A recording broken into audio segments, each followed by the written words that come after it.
Five Nights at Freddy's. It's a game franchise ubiquitous with internet culture and YouTube as a whole.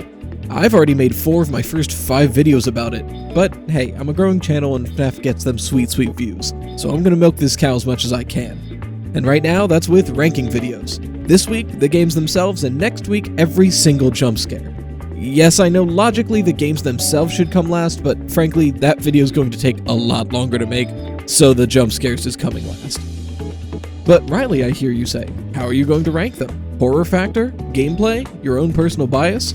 Well, I'm going to try and be as objective as possible and rank them as all-around full game packages. That includes gameplay, sound design, horror factor, and replayability, and some other stuff too. If I just ranked them on horror, frankly, most of these games would be at the bottom of the list after playing through them like twice. I did, however, do a separate ranking according to my own personal favorites, and when we go over the games, that ranking will be displayed on the screen, though it won't impact the actual score. One last thing before we get into it. Hi, I'm Rytoast, and I make long-form content like this on gaming and nerd stuff now. It's not going to be all FNAF stuff, I promise.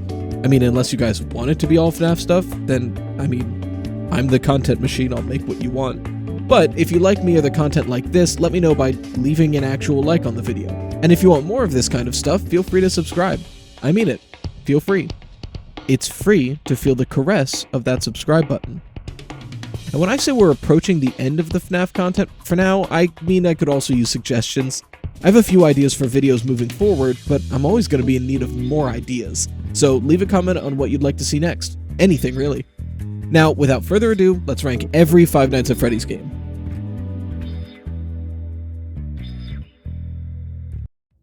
Starting us off at the very bottom of the list in what is probably a very cold take, Five Nights at Freddy's Special Delivery. However, I put this here for probably not the reason you're expecting. I do really like this app. I think it's a fun and creative way to bring FNAF to mobile without just doing a lazy port. And I've always been a fan of GPS games. I also think the gameplay loop is super fun, being able to collect and send out animatronics, and zapping them when you encounter them. The Remnant minigame is a great time.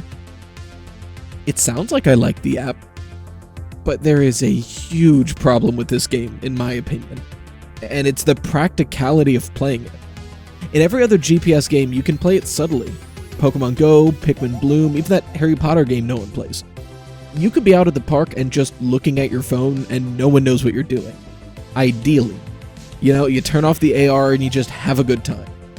But FNAF Special Delivery?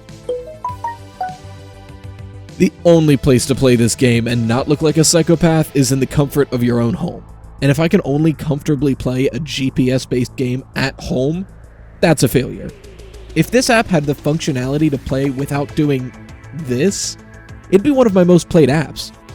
Unfortunately, it doesn't. And because of that, it bottoms out our list. Coming in at number 10, Five Nights at Freddy's Ultimate Custom Night. This feels more controversial. Look, it does what it's setting out to do perfectly. It's a sandbox FNAF game that lets you mix and match to create your perfect night at Freddy's. But, that's not really a game, you know?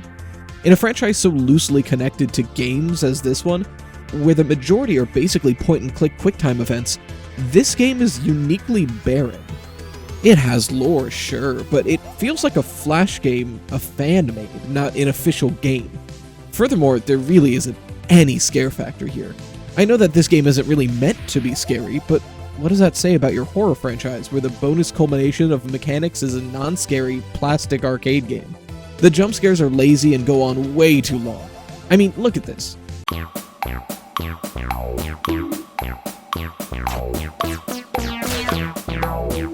There are some funny moments in the game, and it serves its purpose, but as a standalone game, it just doesn't hold up to its compatriots. Next up at number 9, most people's least favorite, at least that's what I hear online, FNAF World. Yeah, this one's rough. Scott pretty much just opened RPG Maker and did his best. Don't get me wrong, I really like the game, but even after the remake, it still has flaws. And yeah, we should talk about that, huh? When the game first came out, it looked like this, and was super buggy and unfinished. It was terrible. I played it at launch, and I couldn't play it. It was so bad that Scott actually took it down, apologized, redid all of the graphics, polished it, and re-uploaded the game for free. So, good gesture, and for that good gesture, we won't knock points for how it originally released. because to be honest, that original release would have been the bottom of the list. This game is not unfinished, and it looks nice, it's just bland. It's very cookie cutter by the numbers. The free DLC added a little bit of depth to it with different game modes and minigames, but it's still kind of just the meme-ridden RPG of FNAF that often gets forgotten, probably for good reason. I think we're now probably getting into the territory where every game I list until Security Breach is going to make people angry. Good thing I don't care, let's start swinging. Number 8, Five Nights at Freddy's 3. Up, hold up. You see that number? You see it? I like this game a lot, okay? But objectively, this sucks. I mean, look at this jump scare. Peepaw Willie just kinda leans at you demeaningly. Open your mouth, bear some claws, hell, be fast at all. You can't judge a FNAF game solely on its jump scares, I know. But when that's the only thing that can physically hurt you, it kinda takes the punch out of it. Not to mention the other source of jump scares are lame too. The phantom animatronics will most likely scare you at first, but once you encounter one 2 or more times, they just become so annoying. It's mostly because they don't really hurt you. Once the threat is removed, these creatures turn from violent beasts to kids wanting to know if you've got games on your phone. The nail in the coffin here is how easy the game is. I can usually beat the game straight through on my first attempt, and I'm not super good at these games. Sometimes I'll get caught off guard in nights 4 and 5, but all you really have to do is keep the geezer in the corner, lock a vent, and play him lullabies to keep him soothed. The only saving grace for this game is how good and well hidden the lore minigames are. Keep in mind, the only lore minigame stuff we had before this were the FNAF 2 ones, and well, they didn't age super well. But these? Mwah, that's a tasty pepperoni. The next mainline game I think is worse than Security Breach is number 7, Five Nights at Freddy's Sister Location. I honestly have no idea what the consensus opinion on this game is, but this feels like heresy. Don't get me wrong, I like almost every game on this list for its own reasons. Almost. And I like this game. It's the first one with real voice acting. It's the first true break from the traditional gameplay of the franchise while still scratching that point-and-click itch. It's the first one with actual in-game plot. It's a good game. But the gameplay is kind of lacking. When friends unaware to the franchise ask me what game to play, it's never this one, because Sister Location is more of an interactive movie with 2 really hard minigames in the middle. The majority of this game is spent walking forward, half the time without any threat of harm, and the other half is also without any threat of harm if you can, click reasonably. The rest of the game is either really easy minigames, one pretty difficult minigame, and the hardest minigame known to man. There's an unlockable mode that harkens back to FNAF gameplay and is pretty well done and challenging, but that's it. If your best gameplay is locked behind an Easter egg secret and the other 85% is just a walking simulator, can't be that high up on this list. Now on to number 6, finally, the newest entry, Five Nights at Freddy's Security Breach. This one hurts, mainly because I really love the idea and foundation here. I had a lot of fun playing this on stream, which you should follow twitch.tv/RightHostGames, and I am generally excited for the future of this franchise if we're moving into bigger and fuller games. But there's a lot of problems here. If this game was finished and polished as it should have been, this may have been my favorite FNAF game. But the fact is, it's not.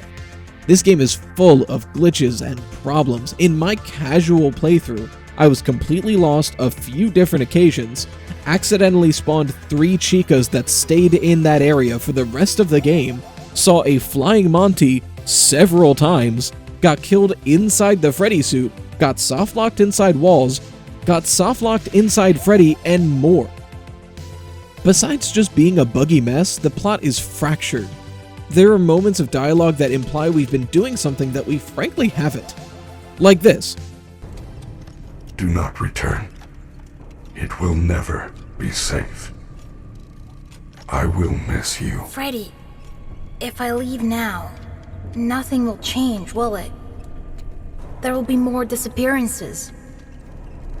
Yes, I am afraid that is correct. That is the first time it's ever mentioned that kids are disappearing. At the very end of the game. Until this point, the game has been solely focused on surviving and escaping. Nothing else. Where does this come from? And there's a lot of stuff like this, loose ends that don't begin and end, but just are. I really hope Steel Wool continues to work on this game and make it what it can be, because this game has potential to be so good, but as it is, it's a free-range 3D exploratory mystery game that isn't as good as an 8-year-old point-and-click horror game. Moving forward, number 5, the OG, Five Nights at Freddy's.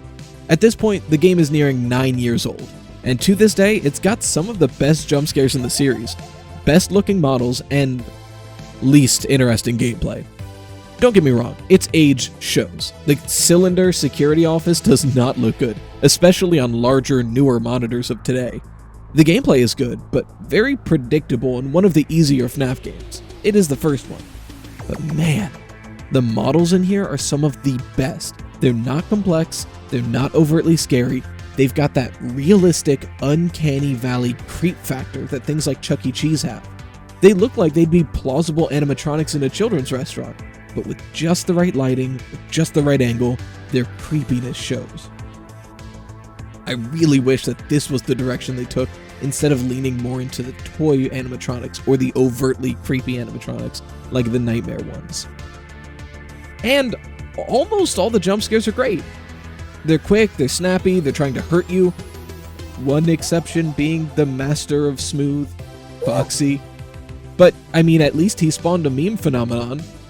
Add on top the pure nostalgia for the game, and you have a solid entry. As we approach the top 3, let's discuss the game that just barely fell short of it. Number 4 and Game 4, Five Nights at Freddy's 4. This game, in my opinion, is one of the scariest ones here. The modeling is great, the sound design is perfect, but the thing that really elevates this game to horror status is the perspective. Playing as a kid in their bedroom, you really feel small and helpless, even changing the animatronics up when the game begins to feel familiar. The gameplay is good, but it could use a little work, and this is why it just misses top 3 status. The idea of the gameplay is great, but in practice, it's just a little too hard. And not like, oh, this game's so difficult. It's like, technically difficult. The sound design is key in this game, and the sounds themselves are great, but the volume and leveling isn't there. To be able to play the game, you need to crank your volume, and even when you do, the breathing you're trying to listen for is just not quite loud enough. If it was just a little bit louder, it would be perfect. Now, welcome to the top 3 of the franchise, kicking it off with Five Nights at Freddy's 2 in the number 3 spot. This is the definitive version of the original gameplay. It's just vents, doors, a flashlight, a mask, and a music box. And there are just so many animatronics. If you're looking for core gameplay of the series, polished and perfected, this is where you should head.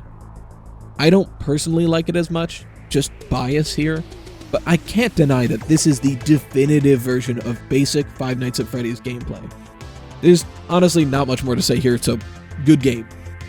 Number 2 spot, just missing the mark by a little bit, Freddy Fazbear's Pizzeria Simulator. This, in my opinion, is the best of the normal FNAF games. It has an amazing balance between gameplay and the pizzeria building side mode, with several ways of the two game types interacting with each other. Great models, although 2D rendered. Frankly, lukewarm jump scare, but the horror is made up during these salvage minigames, an unnerving side mission that to this day creeps me out, and some honestly fun and challenging minigames with lore hidden in them. It also holds the best cutscene with the best voice acting in the whole series, including Security Breach. This game, in my opinion, is the definitive way to enjoy the mouse and keyboard FNAF games. But why isn't it number 1? Well, frankly, because one game on here is cheating. And that game is our number 1 spot holder,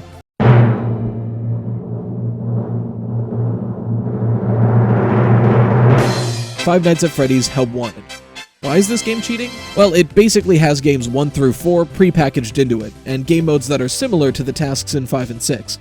That and its VR, which aside from just being generally cool, forces the game to be 3D. Because the game is fully 3D, every animatronic is fully rendered and animated. Does that sound as important as it is? Because it's really important.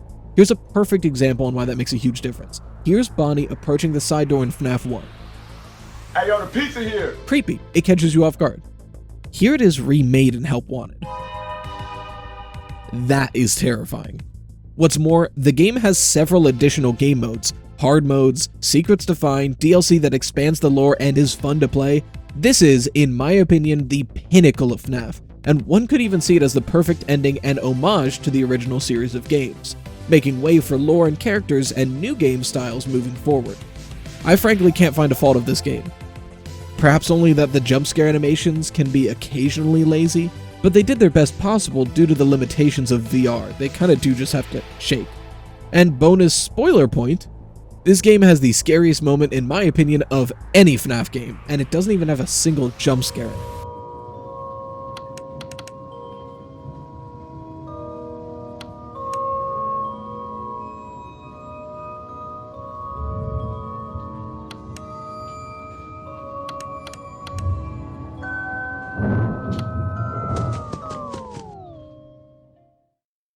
Ladies and gentlemen, boys and girls, Fazbear Entertainment would like you to put your hands together for the one, the only.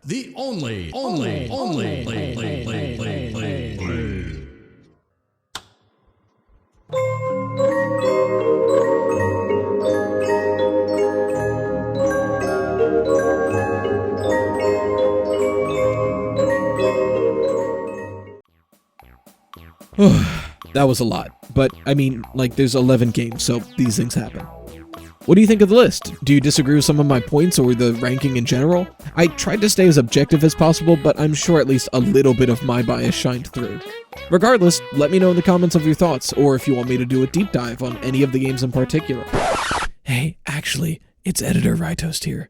We're gonna stream us rating every single FNAF jump scare tonight, probably around 9 or 10 o'clock. It depends on when my baby goes to bed. So you should be there for that, because that would be pretty cool. And then it'll be chopped up and edited and put into a video next week.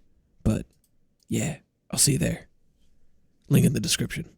If you like the video, be sure to let me know by actually liking the video.